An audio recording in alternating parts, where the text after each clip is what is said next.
I'd like to ask now Soukeyna to come in to deliver the keynote presentation on where the World Bank FCB strategy stand on right now. Thank you.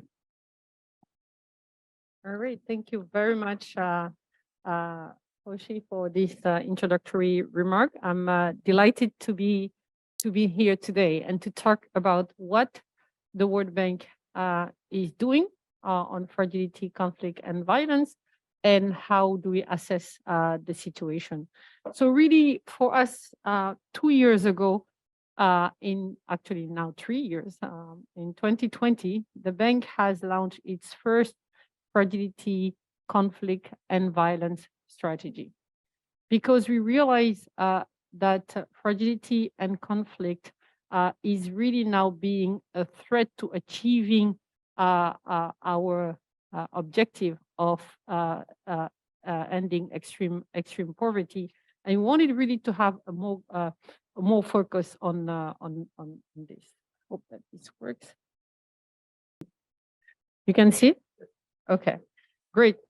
Sorry about that. So really, first of all, I just wanted to share with you some data. What we see in 2020 is really that it has witnessed the highest number of conflicts since 1945.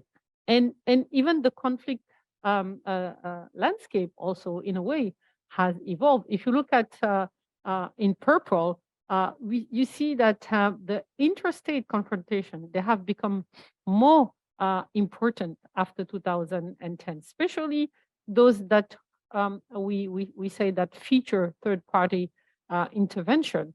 And today, conflict landscape is not only the new conflicts that we have since 2010, but we have as well what we can call the protracted element of the conflict. For example, if you take Libya, Sahel, Syria, Yemen.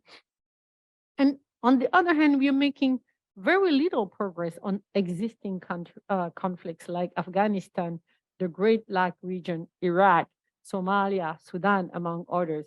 So the other factor that you see on the right hand is that the time horizon of armed conflicts has increased as well, if we compare to previous years, and particularly after the Cold War. So now the conflict duration is almost the double of what it used to be. So it was now before 1990, conflict were around, duration was around 16 years. Now we see that it's over 30 years for most of them, not all of them, but most of them. So which really, it's a combination of more conflicts, but conflict duration that is increasing. So this is something that for us is really of concern. And of course, when we talk about conflict, well, let's not forget of the most important issue, which is the human cost. It's high. When you look at the fatalities, it's higher than a decade ago. And this is as well is a source, in our view, a source of concern. More people dying from conflicts, but as well more forcibly displaced people due to conflicts. And in 2022, we have really attained the 100 million mark of forcibly displaced people. And the other element that I wanted to share with you today is that the assumption is that most of the conflict are affecting low-income countries. But when you look at the past decade, you have more deaths in from political violence and homicide in middle-income countries than low-income countries.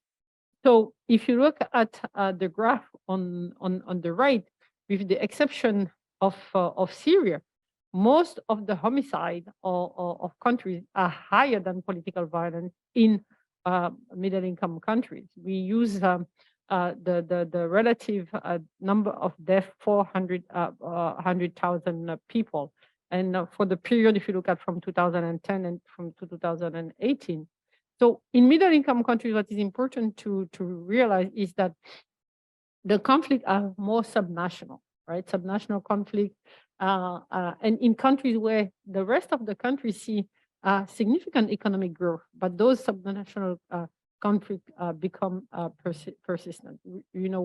Comes to mind the situation in the southern Philippines, the BAM, what we sell, the Bangsamoro Autonomous Region in Muslim Mindanao, the deep south in Thailand. You look at the per capita growth of the BAM region, it's as low as the per capita growth in many low-income countries, like Guinea, like Myanmar, like South Sudan. So that's why FCV in middle-income countries as well is a source of concern. The other area that for us is an area of concern and focus is that if you look at the rest of the world, which is here in blue, we really see that extreme poverty continues to decline. And this is good news. The less good news, though, is that on the FCS countries, the trajectory is going the wrong direction. And by 2024, our projections are that the total number of extreme poor, it will surpass in FCS countries, will surpass those in non-FCS countries. And around 59% of global extreme poor will be in FCS. So for our institution, one of our twin goals is to eliminate extreme poverty. So that means that if we do not focus on those extremely persistent and poor areas, we will not achieve our goal. Now, what we see as well in the FCV landscape is that there's a great vulnerability to what we call compounding risk. It's about polycrisis and permacrisis. We saw that the crises, they are longer, but as well we see that they are vulnerable to many other crises: food security, climate change, natural hazard.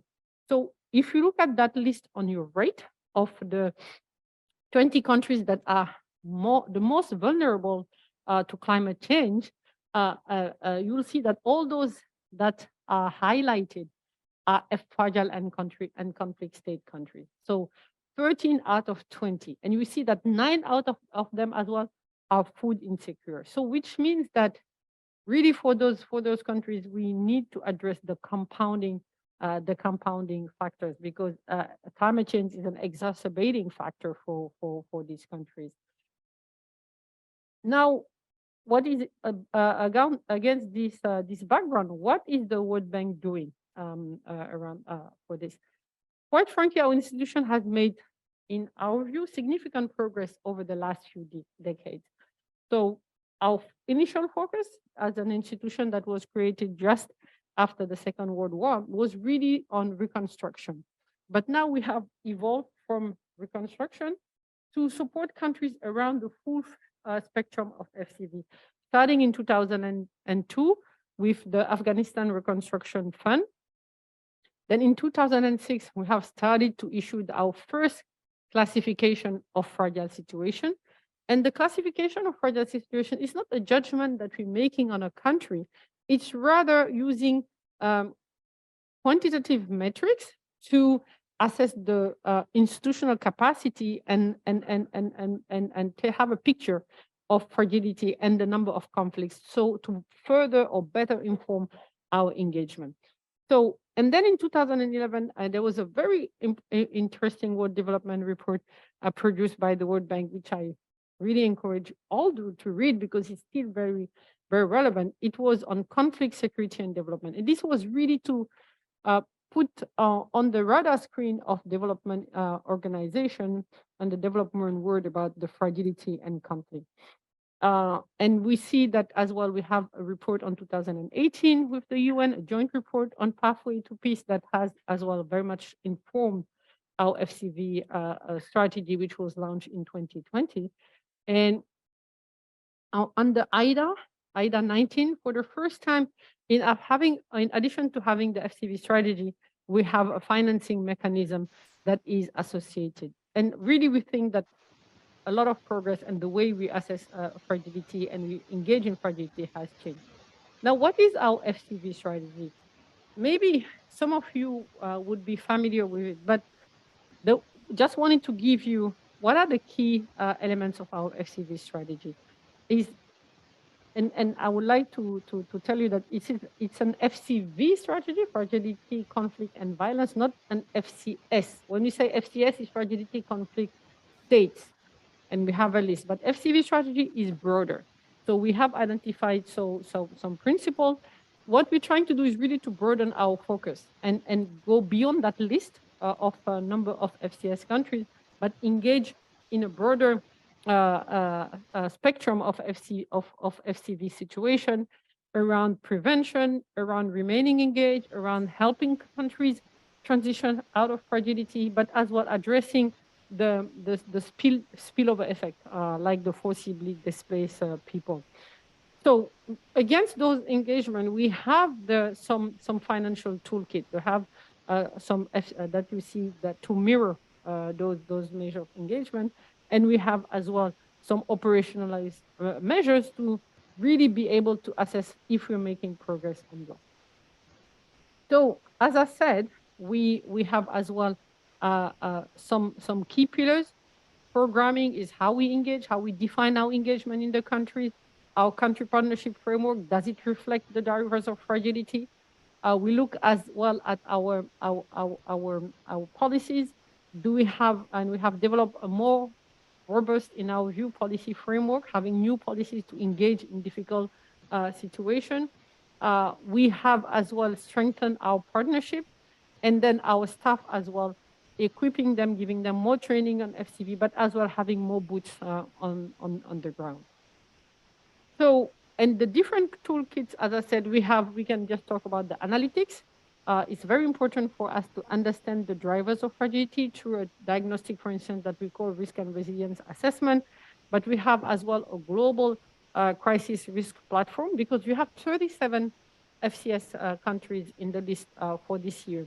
But that doesn't mean that our attention should not be as well on some countries, because they are facing other risks. And we wanted to have a monitoring system to be able to look at having a more qualitative view on these countries. And of course, one element of IDA 20 that is very important is on the crisis preparedness, because we realize that now in this world, it's not about if a crisis will occur, but when and what kind of crisis. And COVID has taught us that the level of lack of preparedness to weather a crisis. So that's why now one of our analytical work is to have a crisis preparedness gap analysis. Of course, partnership with different UN organizations is key for us to remain engaged, given that they have a broad, deeper field presence than we do, and with other MDBs as well. And of course, financing, we have IDA, which is our, and IBRD, which are our main financing instruments, but we are complemented by trust fund. And one trust fund that I would like to commend Japan for is the GCFF, which is a Global Concessional Financing Fund, which allows us to provide concessional financing to non-IDA countries, not as poor as IDA, but yet they're facing issues, global challenges like refugees in Lebanon, Jordan, Costa Rica, or more recently, Moldova. So if we look at the IDA FCV financing, it really includes some allocation just to provide an incentive in our policy dialogue and engagement, and to focus more directly on the FCV drivers and the sources of resilience.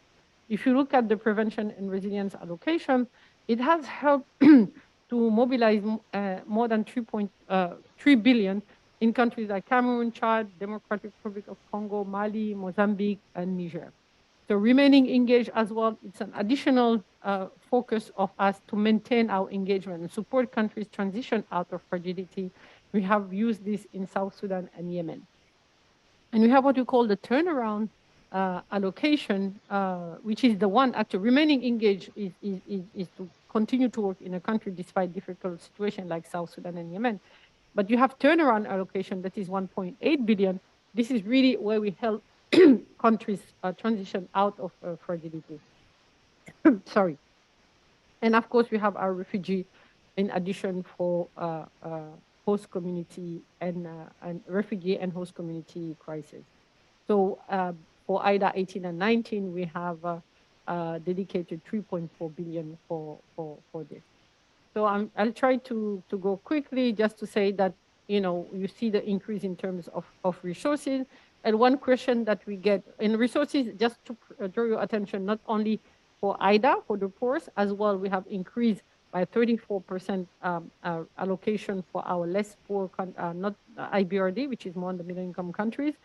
But our private sector arm as well, IFC and MEGA has increased its support. And one question that we ask is, oh, you're giving more and more money, but are those project performance? And we have made that comparison of performance between project and in FCS versus non-FCS. And they are very comparable because we believe we're having more people on the ground, we're having more analysis, more tailored approach. It allows us, our project to be more performant. And our partnership with the UN is really expanding and deepening. So just to tell you how we try to view the FCV situation. It's just that we realize it's not a linear path, right? And it takes decades to get out of the fragility trap and look at it. In which situation are we? Are we in a low crisis like Kosovo, or a lower crisis, or in a high crisis like Afghanistan? What kind of capacity, resilience do we have in the country? So this is really what allows us to see how we can tailor our approach. So, and of course, we have many sectors for which we believe that are extremely relevant for our engagement. Now, I'm just using my last trip in Asia to give you what do we think illustrate a bit the 4 challenges that we have identified in implementing our FCV strategy. One is our ability to remain engaged. How do you remain engaged when you have a very volatile situation? For instance, how are we in a protracted situation like Myanmar, when you have an unconstitutional change, how you continue to engage while dealing with a de facto government? The second challenge is in prevention. How can we be more upstream in prevention in countries and crisis preparedness in PNG, Timor-Leste, or more generally in other middle-income and low-income countries? The third is really what tools do we have and how we improve in addressing FCV in challenges in middle-income countries. We see Ukraine, for instance, as an example, as the need to mobilize much more resources to support weather the crisis. And of course, how can we make a better use of our de-risking approach on private sector, more on creating markets, on working with IFC and MEGA, which are the 2 arms of the private sector. So then, and this will be my last slide, we are, as I was saying, working now on a midterm review of our FCV strategy. So we will build on the challenges that we have identified last year.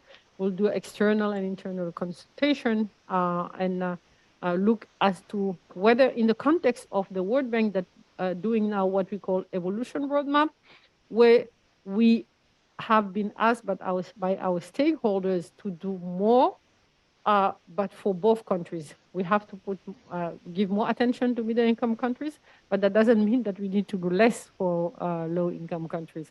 So the reality is that you have to do more for both. And how do you do that? Within your current mission and vision statement, within our operating model, and within our as well our partnership and our capacity and final country. So with that, I'll stop here to allow my colleagues to be able to come in. Arigato. はい。ありがとうございました。では、ここからはですね、今は世界銀行の FCB ストラテジーの話だったわけですけれども、ここからは今度は、JICA という視点でお話を、4人の、スピーカーにしていただきたいと思います。FCB 戦略全般、それから、脆弱国などの国における連携という点で、そしてリサーチのアジェンダでという、この3つのいわばバケットになんとか焦点をして合わせてお話をいただきます。まず最初に、JICA ガバナンス平和構築部平和構築室長の室谷龍太郎さん、お願いいたします。Thank you very much, Omori-san, and thank you very much, Soukeyna, for your excellent presentation. And we are learning a lot, and we are very, very happy that we are sharing this presentation today so that we can discuss how more concretely, we can work together. So later, Mr. Matsunaga will be presenting some concrete cases in Ukraine and other kind of partnership. So I would be talking about our JICA's strategies toward the FCB and how we are thinking of collaborating with the World Bank in this context. And in our strategy, we call it JICA's Global Agenda for Peace Building. So Global Agenda is 20 sectoral strategies which we created in the past 2 years. And as I mentioned, this is a sectoral strategy, but we believe peace building is not a sector. So it's one of the cross-cutting strategy that we created as a global agenda. And why we call it global agenda is that we are putting it as an agenda that should be aimed at with a global partnership. So we are putting this building peaceful and just societies without fear and violence as an objective in our efforts to for the peace building. And we are looking forward to work with as broad partners as possible, including the World Bank. And I think we are resonating a lot that this building peaceful and just societies is a resilient society that can prevent the outbreak or recurrence of the violent conflicts. So that's something we would like to continue to work together. And Soukeyna introduced some of the analysis, numbers and figures, and which we share very much. So he already shared a lot of analysis, so I can skip this number of the conflicts, changing nature of the violent conflicts, increasing number of the displaced, possibly displaced persons, so and then protracted nature of the conflicts as well as the forced displacement. So we are looking at the similar challenges so that we would like to work together. And in our strategy, we are putting 3 pillars. The first one is this, what we call the human security approach, which we emphasize the prevention of the conflict by building resilient states and societies. And as you can see in this figure, we are trying to mobilize different sectoral approaches toward building resilient societies and peaceful societies. And for that, we believe the analysis on the risks or conflict factors, fragilities are very, very important. And it's very important that we can share the understanding of the drivers of the conflicts in each of the countries or areas of our focus. So we very much look forward to work together in this type of joint analysis or sharing the data and analysis so that together we can create these types of regional or country-based strategies to mobilize different sectoral activities. And the second pillar of ours is focusing on some particular geography with high fragility. So wherever we find it necessary to have a stronger engagement to build resilient state institutions as well as the resilient local communities, we would work with the local governments as well as the local communities to build their capacities to deal with those conflict factors. And here we are also emphasizing that the combination of the government capacity building and the local community empowerment, and the combination of the two creates the trust between the government and the people. And institution building is at our core. And when we talk about the institution building, it's not only about the forms or organizations, but it should include the trust from the people to the government or the trust within the societies, so that those institutions would function as we expect to function.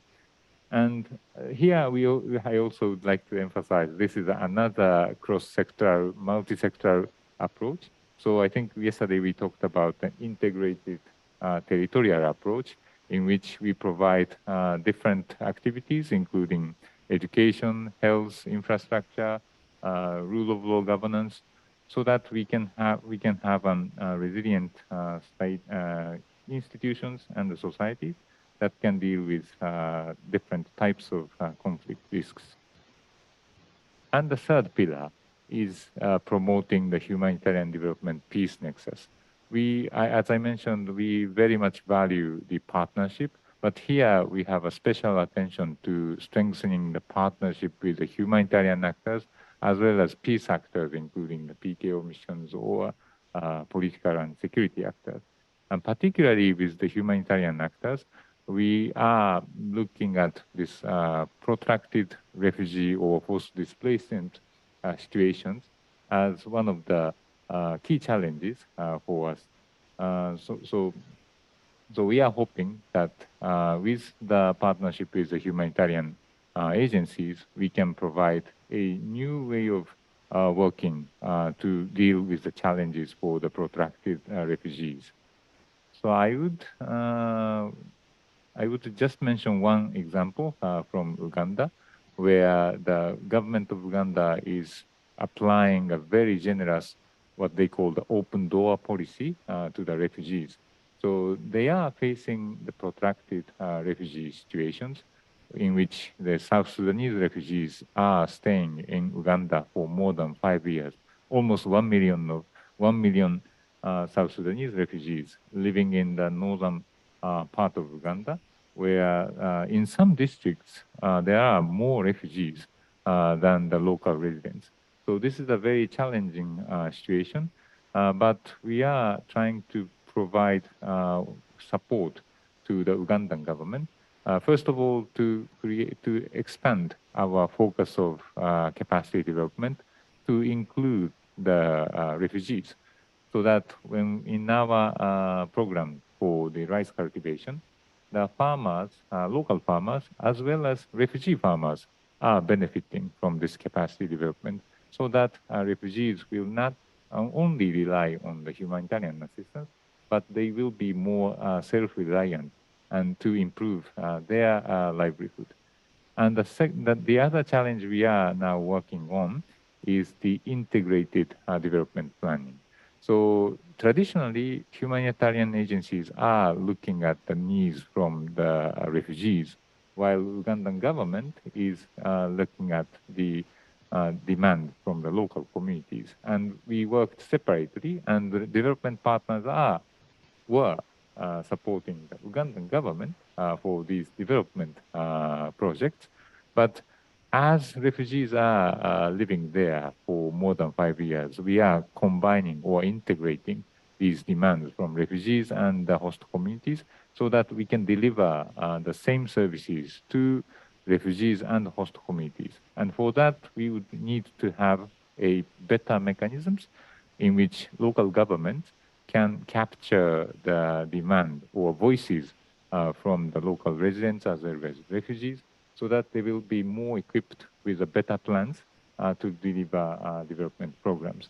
So we are working with the Ministry of Local Government as well as the local district governments for their capacity development.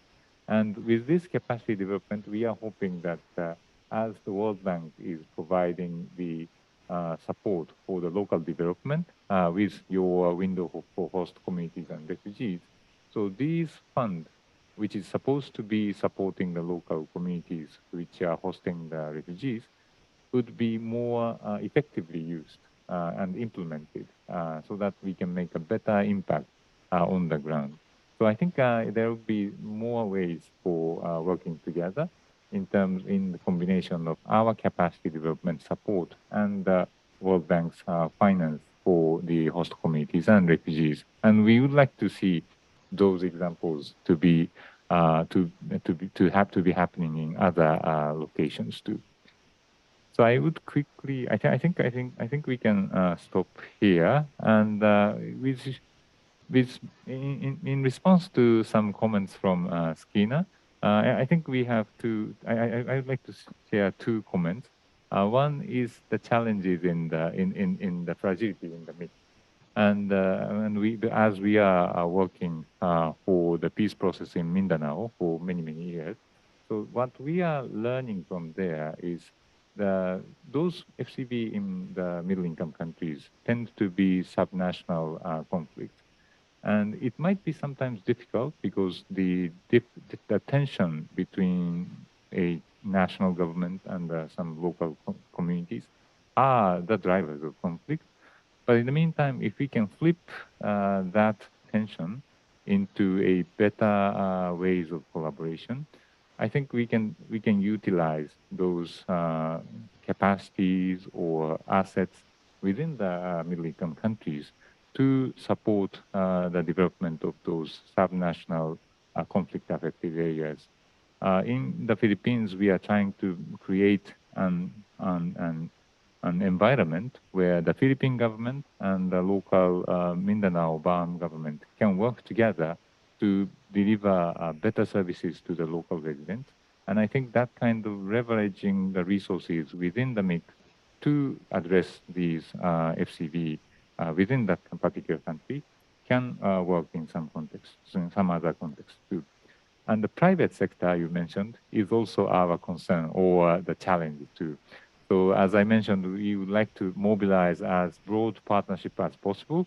We are looking at the partnership with the private sector too. And I am very curious to learn more about your IFC collaboration with the UNHCR to create a better market environment for private sector to work for the refugees and refugee hosting communities. So I think there will be, and I think that's one of the examples, and there will be more opportunities for working together to mobilize, leveraging private sector engagement in the FCV setting. So I stopped here. Thank you very much. Thank you very much, Murotani-san. Soukeyna, please be ready to respond to the point raised by Murotani-san. As you know, we continue hearing the points to be raised from the JICA colleagues. Next, I would like to ask Mr.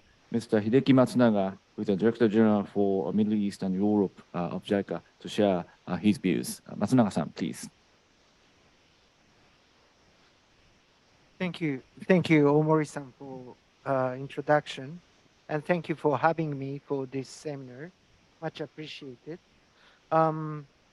And I really would like to, give a special thanks to Soukeyna for, Director of the Fragility, Conflict, and Violence of the World Bank, coming all over to Japan and present the strategy as well as a update of their strategy situation and implementation.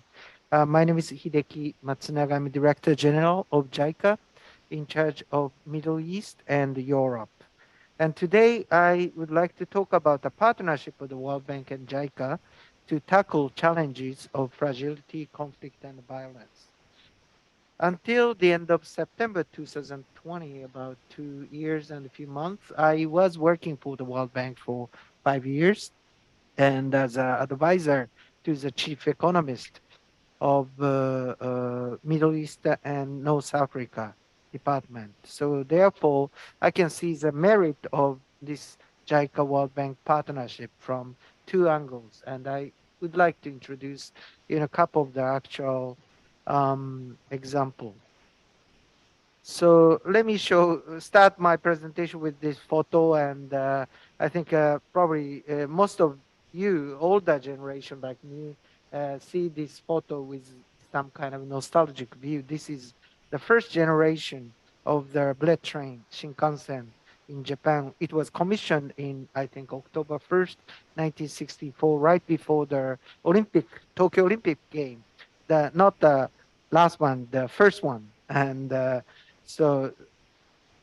and next one is, I don't know, you can recognize this or not. This is a Tome Express lane, the first almost highway in Japan. And the reason I saw, those old photo is Japan joined the World Bank in August 1952 after regaining the sovereignty after the Treaty of San Francisco or Treaty of Peace got effectuated in April. So Japan used to be a recipient of the aid from the World Bank from 1952 to 1966. And 31 projects were funded by the World Bank. And Japan was in a post-conflict or post-war situation, and the World Bank really played a big role in the economic growth as well as the prosperity of Japan. And by 1984, Japan became the second largest shareholders. So the partnership between World Bank and Japan started, as Japan a recipient of the World Bank assistance. So since I'm in charge of Europe as well as the Middle East, let me give a sort of the overview of the current fragile situation in Europe region. And I think the biggest issue, as everybody knows, in Europe right now is a Russian invasion of Ukraine, which started in February 24 last year. And because of this invasion, significant consequence to the lives and livelihood of Ukrainian, as well as there is a serious, consequence, repercussion to the world. So one is really, destruction because of the missile attack. And at the beginning, army of Russian army also invaded the Ukraine land. So the destruction is really huge, especially on the eastern part of Ukraine. And according to the estimate of the Kiev School of Economy or World Bank, more than 100 billion damage was caused by this attack. And it's as you know, continuing. And I traveled to Ukraine December and January, and like first day of my trip, there were like 71 missile came in to Ukraine, which distracted many of the infrastructure. So it's really a ongoing situation. And the destruction is not only inside of Ukraine, and many people fled the country and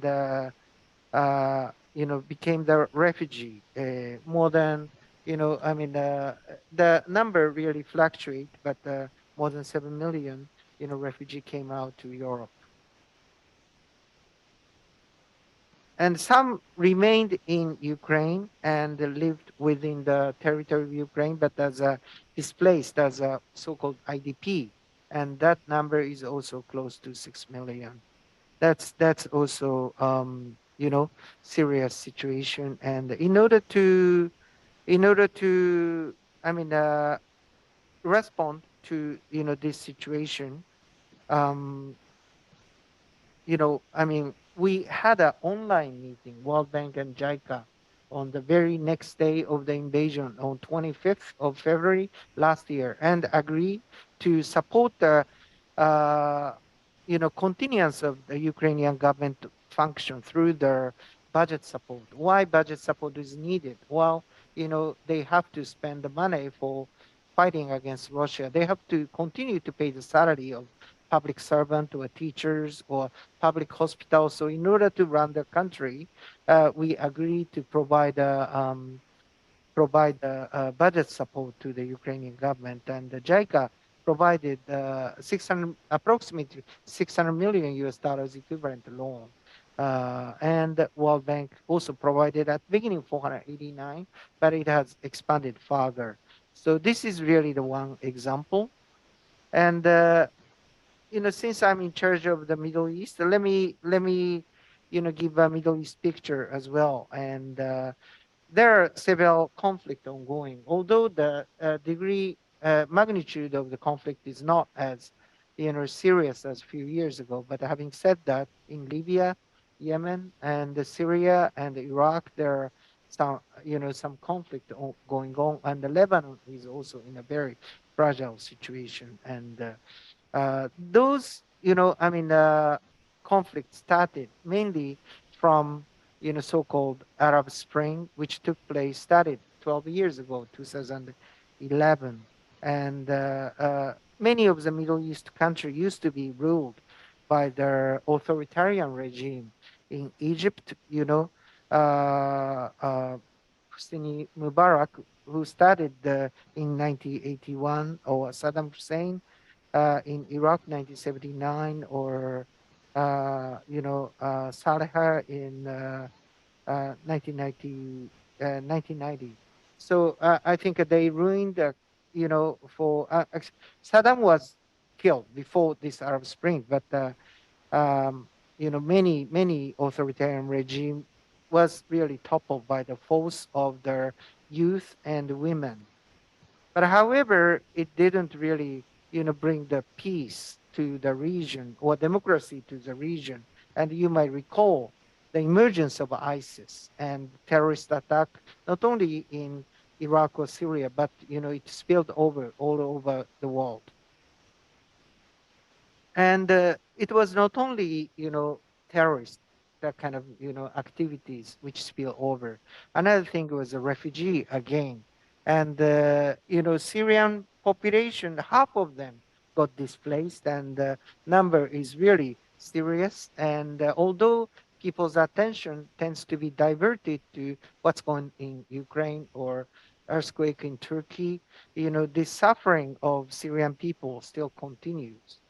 So in order to tackle, this kind of crisis, World Bank created a new financial mechanism, so-called Global Concessional Financing Facility, GCFF, in 2016.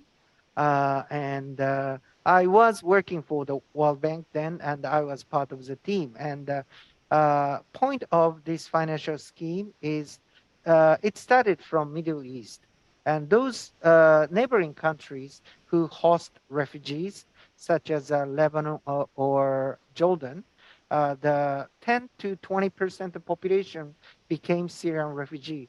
That means, whole North Korean population became refugee and started to live together with Japanese. So that magnitude of the thing took place. But however, problem was a grant aid assistance to those countries limited. Of course, UNHCR or WFP support a refugee themselves, but at the same time, um, you know, uh, those countries have to bear the huge cost, provide education, provide infrastructure, electricity, and many of them do not pay those costs. So, in order to respond to such, crisis, the World Bank created this mechanism and raised a grant fund from many countries. And I think in a total, it has raised about 900 million US dollars. And the beauty of this scheme is it will mix with a loan and provide leverage this grant to provide a loan support, so that total amount of the assistance to those benefiting countries is large. And at the same time, they can get a part of that as a grant. And for this scheme, Japan has become the largest donor. And so far, as this bottom line, maybe it's not shown in the screen there, but Japan is the biggest donor, has provided 182 million US dollars. Sorry. And lastly, I would like to go back to the post World War II, and I would like to show this photo to close my presentation. And this photo was taken a few months after the atomic bomb attack in Hiroshima. And, we talk about fragility and conflict balance, and I just introduced the financial mechanism which World Bank and the JICA jointly support and tackle in order to mitigate this fragility and so on. But even more important issue is intangible factors such as the security, justice, and the institutions. And another photo of this also same in Hiroshima, kids are removing debris and rubbles, and what is shown by, these photo, again, human capital, social capital are really important in order to, tackle the issue of fragility. And in case of Japan, fortunately, we did have a very strong social capital or human capital institution. That's why, Japan grew so rapidly. And when we see, I talk about the Ukraine disruption, and I used to work for Iraq for many years. So we tend to look at the hard structure destruction, but however, when we deal with, fragile conflict and balance situation, we really need to see what is beneath the, surface of water.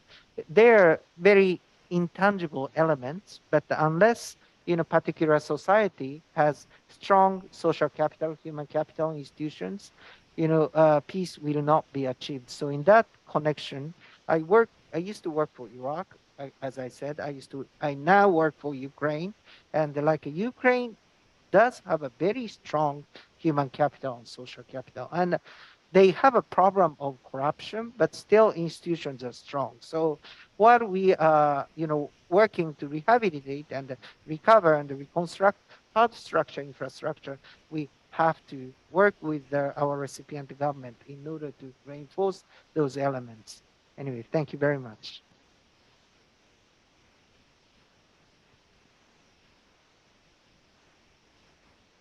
Thank you, Matsunaga-san. So Soukeyna, later please mention on your points in terms of the GFCC and also the collaboration with JICA on the Ukraine and GFCC. Okay, now we would like to head to the research agenda. I would like to ask Ms. Muto, Ms. Ako Muto, who is with the JICA Research Institute, to share her perspectives. Muto-san, please. Okay, thank you very much. So, well, thank you for coming and joining today's seminar. I'm a researcher at JICA Ogata Research Institute, but I've been working in JICA, like Mr. Matsunaga or Mr. Murotani. And well, originally I'm an aid practitioner, and my former assignment was JICA office in Jordan. And these several years, I'm engaged in a researcher in JICA Ogata Research Institute. So from this background, today, I'd like to introduce one of the research projects which my team is conducting. Its title is Contextualizing International Cooperation to Sustain Peace, Pathways to Adaptive Peace Building. And we hope the findings from this research project would resonate with the past presentation for today from the aspect of both implementing international cooperation and to some extent an academic aspect. This research project aims to shed light on contemporary forms of international cooperation for conflict resolution and peace building, and examine their respective challenges, responses, and limitations. Well, it doesn't necessarily analyze only JICA's cooperation, but explores a new approach to peace building initiated by the United Nations in 2016. Namely sustaining peace, and one new method to pursue it, namely adaptive peace building. Well, the background of conducting and launching this research is the recognition of a change in the trend of armed conflict. As already shown in Ms. Soukeyna's presentation, and a joint report of the United Nations and World Bank Group, Pathways for Peace, which Ms. Soukeyna also has been part of, not only has the conflict number increased, but it has also become more prolonged, more complex, and more repetitive, and caused more refugees and internally displaced persons. So this recognition is the background to conduct this research project. One of the outcomes of this research project has already been published in an academic book, which title is Adaptive Mediation and Conflict Resolution, Peacemaking in Colombia, Mozambique, the Philippines, and Syria. This book explores an adaptive approach in the mediation phase of the conflict resolution with 4 case studies. Well, I'm not the promoter of this book, but it's an open access. Next, as the culmination of this research project, an academic book titled Adaptive Peacebuilding, a new approach to sustaining peace in the 21st century will be published in March 2023. This book includes Colombia, Mozambique, Palestine, Syria, and Timor-Leste as case studies. It also explores the peacebuilding approaches of two countries in Asia, namely China's role in South Sudan and Japan's effort in the Philippines. Both two books are access-free. So here, I'd like to explain the focus of our research project, adaptive peacebuilding. The adaptive peacebuilding approach to the context is informed by concepts deriving from complexity theory, resilience, and local ownership. To be context-specific, it's synonymous with nonlinear peacebuilding models that underline the importance of local agencies for a sustainable peace process. According to Cedric de Koning, Senior Research Fellow at the Norwegian Institute of International Affairs, and also the main editor of those two books, adaptive peacebuilding is a complexity-informed approach where peacebuilders, including communities and peoples affected by conflict, actively engage in a structured process to sustain peace by employing an iterative process of experimentation, learning, and adaptation. Based on this concept, the slide explains the main findings from the research project. Firstly, an adaptive approach taken by this research project is based on the recognition that protracted and recurrent conflicts and the social systems in which they occur are inherently complex. Social systems encompassing conflicts are highly dynamic and nonlinear. Thus, as the second point, all the case studies in this research project found that adaptive approaches to the context are better suited to address the uncertainty, unpredictability, and unrepeatability that characterize peacebuilding experiences in the particular context. Among those case studies, well, today, my colleague at the Research Institute, Dr. Saraiva, who sits next to me, will introduce the case study about Mozambique after my presentation.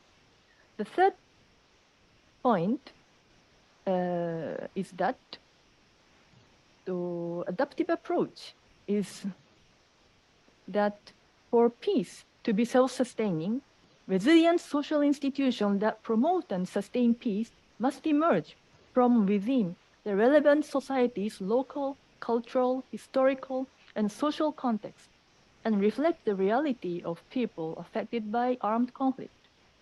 Finally, international actors can support and facilitate mediation and peacebuilding and promote an inductive process that maximizes the parties' capacity to self-organize and allows them to generate agreements that are rooted in the local context. As I mentioned, this research project explores an adaptive peacebuilding approach, including JICA's cooperation, but not limited to it.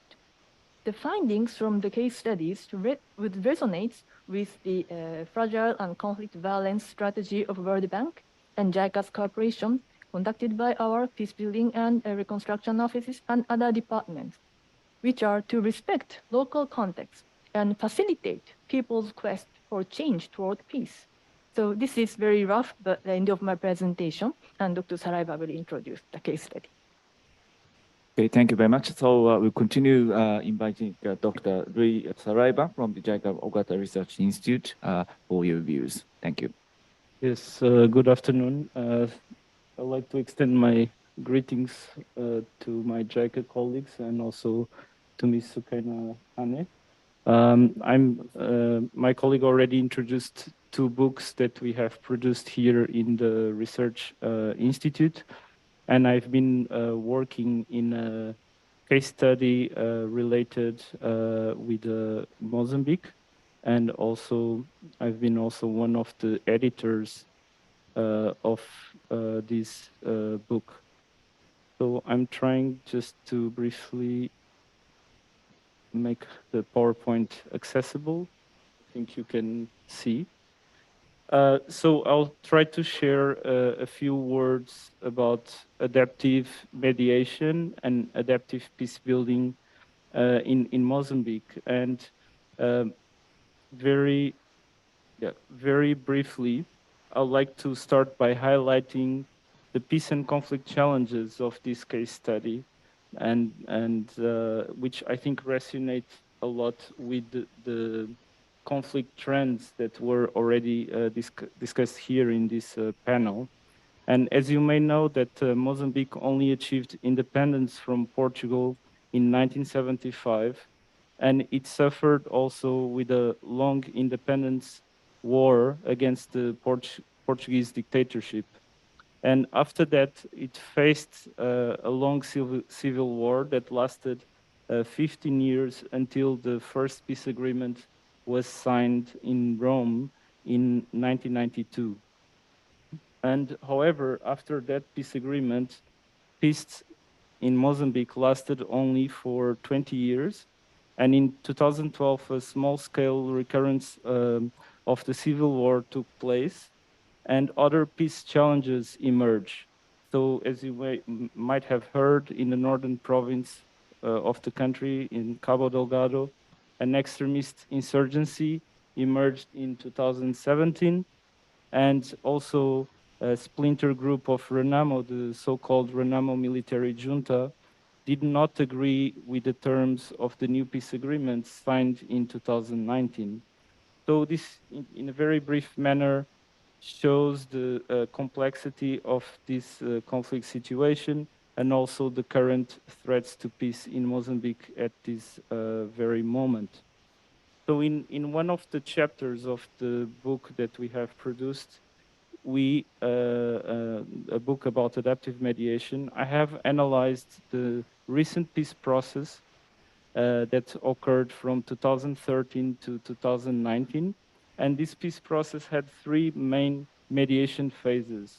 The first one was focused on domestic mediation structure. So there was no external, any form of external support. And the second phase was a more standard form of international mediation, meaning we had many external mediators bringing their inputs to the negotiation table. And then the third phase, which we call it in the book, the adaptive mediation of the direct dialogue between the two Mozambican leaders. And I'll very briefly cover more in detail this phase in my presentation. So after the first two mediation structures failed, the Swiss ambassador to Mozambique, Mirko Manzoni, and three other mediators began supporting the dialogue between the Mozambican president, Felipe Nyusi, and the Renamo leader, Afonso de la Cama. And the approach of this small mediation team was focused only on process facilitation. That means there was not much of an agenda setting. They did not try to influence the contents of the agreements. The intention was mainly to promote both parties' dialogue, promote both parties' self-organization, and also the resilience to any of the challenges that might emerge during the peace process. And actually, this approach resulted very quickly in a ceasefire in 2016. And then there was a big challenge. Actually, in 2018, there was a sudden death of the Renamo leader, Afonso de la Cama. So the negotiations stalled for many months, and Ambassador Manzoni even called this a mediation black hole. However, they kept the same approach, focused on pragmatism, on adaptive mediation, and also having a very discreet approach to building trust with both parties. And this led to a successful agreement, a new peace agreement in 2019. And then in another chapter, I have analyzed the current peacebuilding, some of the current peacebuilding initiatives in Mozambique. And in a way, they are also the result of this adaptive mediation structure that I have just mentioned. as the lead mediator, the UN Ambassador Manzoni was also appointed as the UN personal envoy of the Secretary General to Mozambique. And therefore, he was also involved in developing a peace-building approach that had the same characteristics in a way of the mediation process, meaning it was more focused on process facilitation and also national ownership. And at the level of the international peacebuilding donors in Mozambique, we have the group of 19 main donors. Of course, it includes the United Nations and institutions like the World Bank, the European Union, and JICA. And what I could see on the ground is that, and having interviews with some of the delegations, is that there has been a shift, a recent shift of approaches and types of interventions of these peacebuilding donors. So we could see in our research project that there is a paradigm shift in peacebuilding, and this case study also exemplifies that. And we see the shift from what we call in the book these top-down deterministic approaches into more adaptive, pragmatic, or what we call also context-specific peace-building approaches. And then I took a step further. Besides these peace-building donors, which other actors that work on peace and development are having some of these adaptive approaches? So I found good examples in, for example, the community Santa Gidio in working in Mozambique, and also the Aga Khan Development Network. And I'll just very, very briefly mention the example of the Aga Khan Development Network.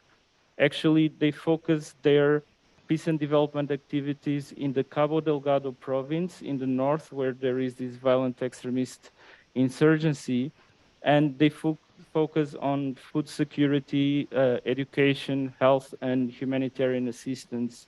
And my question on the ground, or talking with Aga Khan Development Network, is how did you develop your own approach or your own adaptive approach? So they mention the importance of a key informal institution, and which they call the Village Development Organizations, or the VDOs. And these VDOs are composed by 10 to 20 members of the, they are elected representatives of the local communities in Cabo Delgado. And in these videos, they will create what they call the map of dreams.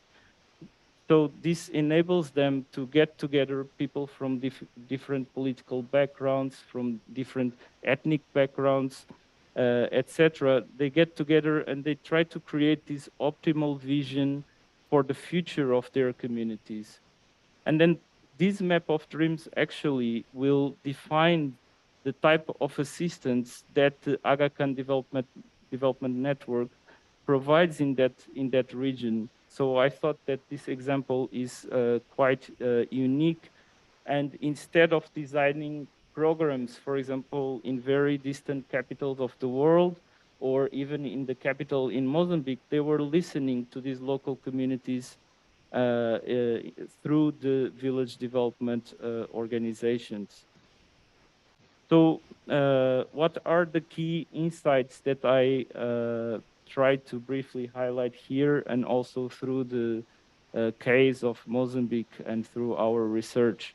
The first one is that this case of Mozambique shows how these adaptive approaches to mediation and peace building had more positive outcomes on the ground than other initiatives driven by external norms or external imposed concepts. The second point is that this case of Mozambique shows that there is this emerging recognition in the peace building community, in the peace and development community, that the peace needs to emerge not from outside, not from the outside, but from within, in order to be self-sustainable. This idea of self-sustainable peace is another key word that we try to put forward in our research projects. And that means that the peacebuilding programs should stimulate the self-organization and the resilience of the local communities, as also my colleagues here have mentioned. And the third point is that the major peacebuilding donors in Mozambique are already following this trend, but we also need to look at other successful examples that are in place, and that therefore I put forward here one example. And finally, with this case, we also could see that it is this focus on context, what we call context specificity, adaptive peacebuilding or adaptive mediation, on having more adaptive programs to these challenges that we see now on the ground, to have more participatory process facilitation, and then addressing issues such as poverty, inequality, and education, as JICA and the World Bank also do very well. This is what makes a new, more holistic and effective approach to peace building. So this is all from me. Thank you. Thank you very much for your views. So, Soukeyna, we listened to very concrete proposals from Ryutaro. Also, Hideki talked about the GFCC, and also Ukraine, and also two colleagues from JICA Research Institute talked about research agenda. And then you also cover a lot of analytical works from the FCV Group side. So I'd like to ask you to share your responses, views, particularly focusing on possibility of enhancing the collaboration with Japan, in specific JICA, please. Thank you very much. Thank you very much. I think these were very insightful views that we heard from this distinguished panel. First of all, I must say that I see a lot of convergence of what I've heard here with our own FCV strategy and our engagement.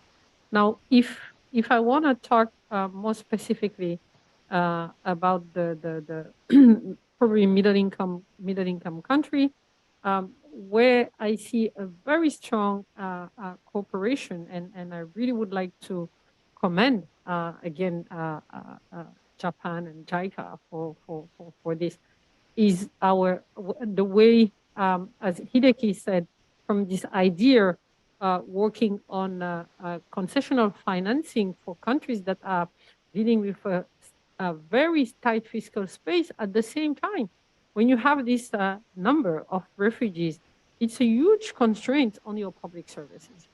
How do you provide school? How do you provide health? How do you provide essential services to all this while attending to your own people? So that's why what was done with JICA for the global concessional financing, which is providing money that allows to leverage more funds for those countries to address a global public challenge. I don't want to call it global public good, because it's more a challenge than a good, the refugees.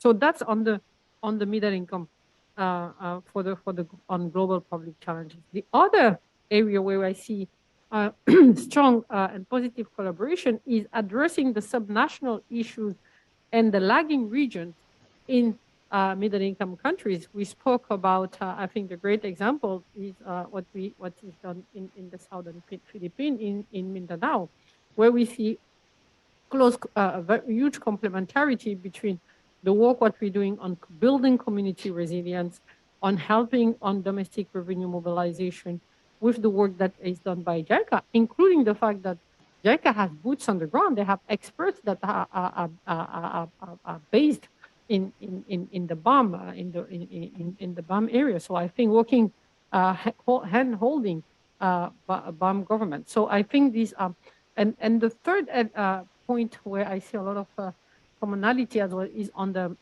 on the assessment. That our assessments are complementary. We talk to each other. We make sure that we learn from each other. So this is on the second one on the private sector. I think it's absolutely critical for us to work in the private sector development.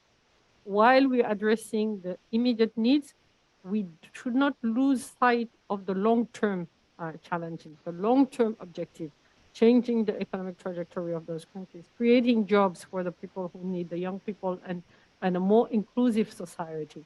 And that's why we are fortunate to have as well a One World Bank group where we have different sides of the bank. You have the IBRD, but we have as well MIGA that would provide guarantees to companies to give them comfort to go in countries where they think that the risk is high compared to other countries, how we can incentivize. And IFC that will provide the resources in addition to the private sector window. So the other area that I would like to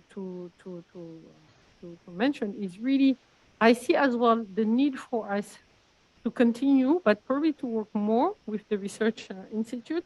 I think the work that is done in Mozambique, Cabo Delgado, absolutely critical and aligned with what we're doing. As I said in the previous presentation, Mozambique is one of the countries that is benefiting from the prevention and resilience assessment. And that has allowed us, along what we have heard from Mrs. Muto, but as well from the Professor Ryu, to look at all those important drivers of fragility and sources and resilience, and work with the government on how we can build, our program. So we have a specific program now for the Cabo Delgado region in Mozambique.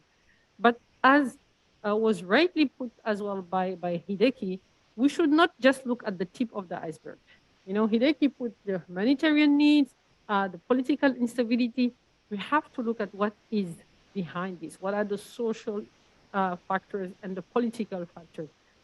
But once we know, we understand, we have as well to rely on partners that have the comparative advantage. It's not all, we don't have comparative advantage to work on the political institution, but partners like JICA, Japan, some bilaterals, and UN do have. So that's why our partnership is extremely important. But I really very much like this issue of looking, not looking only at the tip of the iceberg, because otherwise you just address the symptoms, but not really the root causes, and being making sure that you prevent this kind of conflict to escalate and to be more proactive.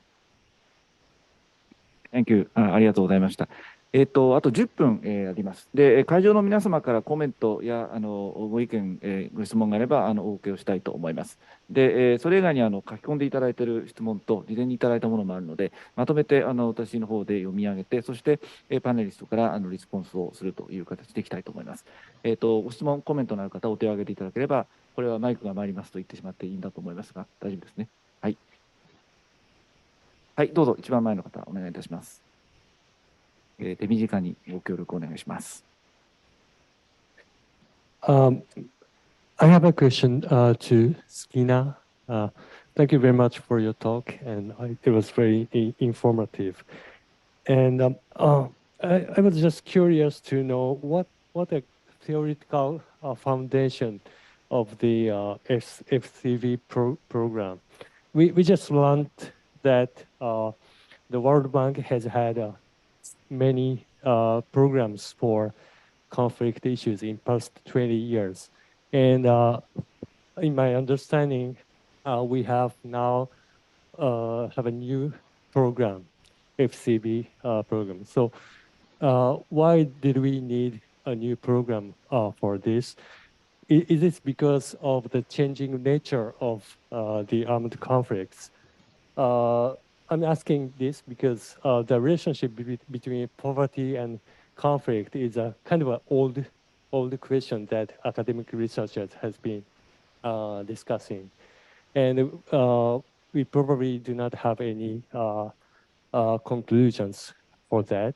So how does the World Bank recognize the nature of conflicts in these days? はい、ありがとうございます。他にご発言のある方いらっしゃいますか？よろしいですか？はい、あといくつか私の方からポイントを読み上げたいと思います。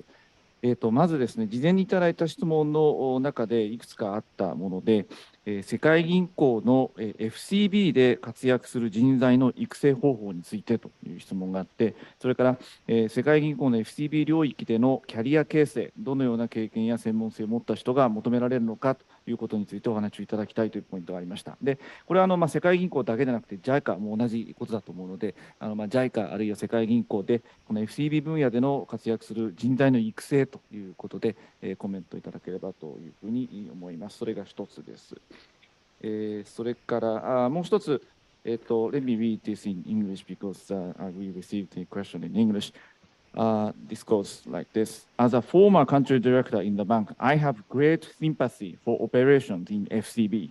Do you think that high operational costs are duly understood by the key stakeholders?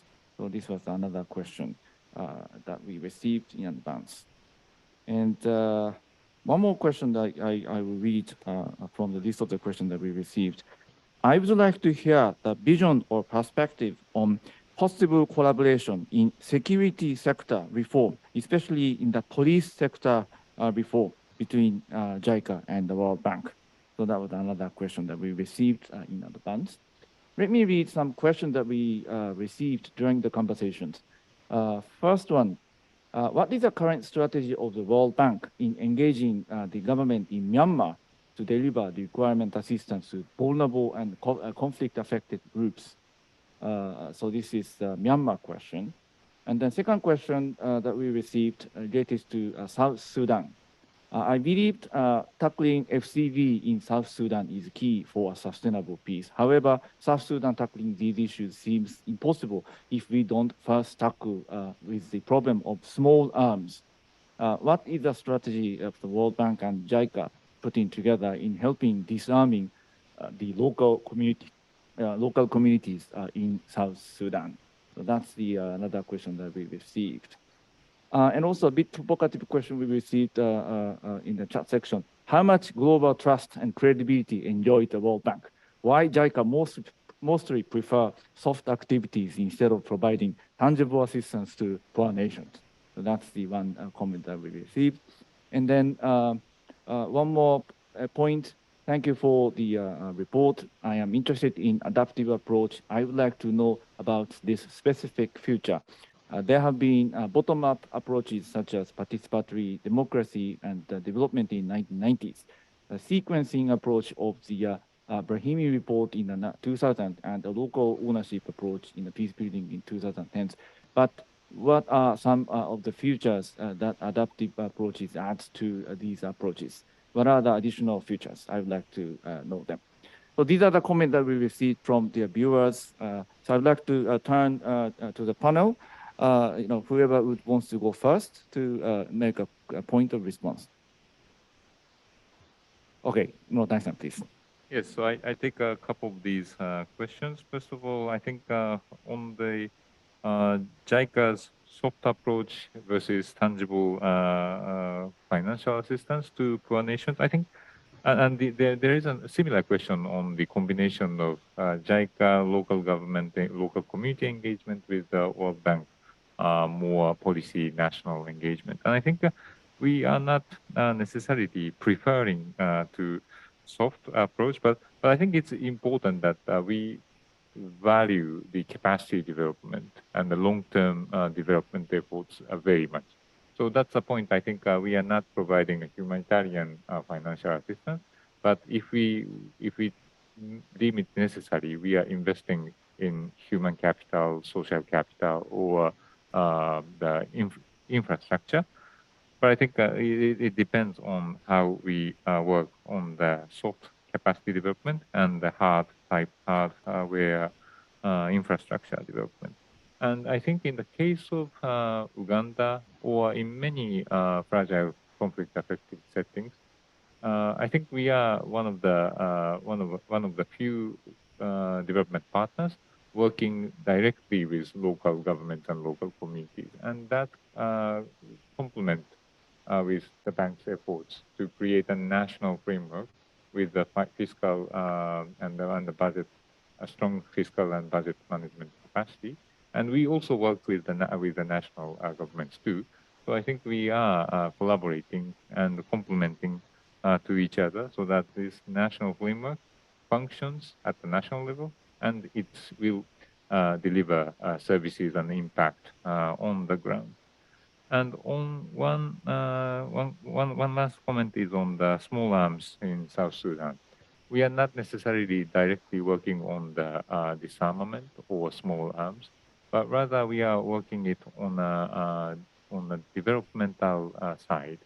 So in Mindanao, we are working on the vocational training programs as well as the agricultural development, so that people, including the ex-combatants, who are going through the disarmament activities, would get better job opportunities or better prospects for the future, so that they don't have to go back to fight. So I think in South Sudan, we would like to work with partners who are working more directly with the small arms. But I think our developmental approach, we are focusing on providing other opportunities to live in a prosperous way. Thank you. Thank you very much. Soukeyna? Yes. Thank you. Thank you very much for those questions. So, why did we need a strategy? I think, as you said it, not only the landscape of conflicts has changed, which you show it in the slide, but as well they are more protracted. There's a persistence of human cost, fatalities, but as well poverty. So if our goal, one of our goals is to eradicate extreme poverty, we felt that we had to be more deliberate about how we're going to do that in this kind of context. So that's why I believe that structuring, a lot of work was being done already, but we just wanted to provide a framework, both internally, but as well externally, to further articulate how we work in this and make sure that there's a consistency between our pillars of engagement, what we think is important, our financial toolkit, and our analytical work. So that's, I think, why for us, it's important. And really the fact that many of we're not saying that, but many of our stakeholders do believe that it's still a strong foundation, but as well, other multilateral organizations and bilaterals have now their own strategy, including JICA, and it's very consistent with our FCV strategy. So it helps when you go now to discuss to our board, they say, yes, we are doing this in Myanmar because we need to remain engaged. This is a pillar of our strategy. So we can all rally around those principles when we discuss individual cases. So that's for discussion. So on training human resources, what we do is, first of all, having more people on the ground, having more boots on the ground. So we had clear objective of having more colleagues being in the country, being based in the country, because there's no substitute for that, to understand the dynamic, to engage, and to do this hand-holding. So we have a FCV core training course that we have designed for colleagues working in FCV countries. So whoever goes to work in those countries, you have to get this training. You have training as well on security, on operation flexibilities. So now on the question related to the collaboration on security sector reform, I think that my friend Ryutaro has already mentioned, but I just want to as well make very sure the bank security is not our mandate. The bank is a development organization. Our mandate doesn't allow us to get involved in the security. The only thing that we can do is on the budget. If one government asks us to do some analysis on the expenditure review, and it has to be done with security or procurement, then if it's asked by the government, yes, we can provide technical assistance on that or analytical work. But that being said, security is a key prerequisite for development. as the Secretary General was saying, no security, no development, no development, no security. Hence, it's very important for us to work with security actors, UN, the bilateral, and the government, to understand what is the dynamic and how our development contributes to the security, and how the security is allowing us, improving security is allowing us to be more present with our development project. And we have some involved, like including in Mindanao, on what we call demobilization, disarmament, and reintegration. This is a project holistic, but the first two Ds, we are not involved, but they're important for reintegration. And as Ryutaro said, how do you disarm people?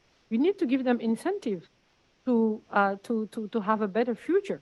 They need to know. I was last week at the Camp Badar in the southern Philippines.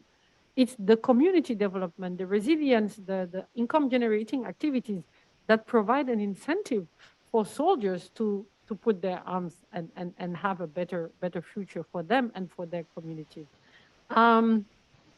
So I think in terms on the controversial, how much trust for the World Bank? Well, I think like any organization, we want to pride ourselves with what we're doing well.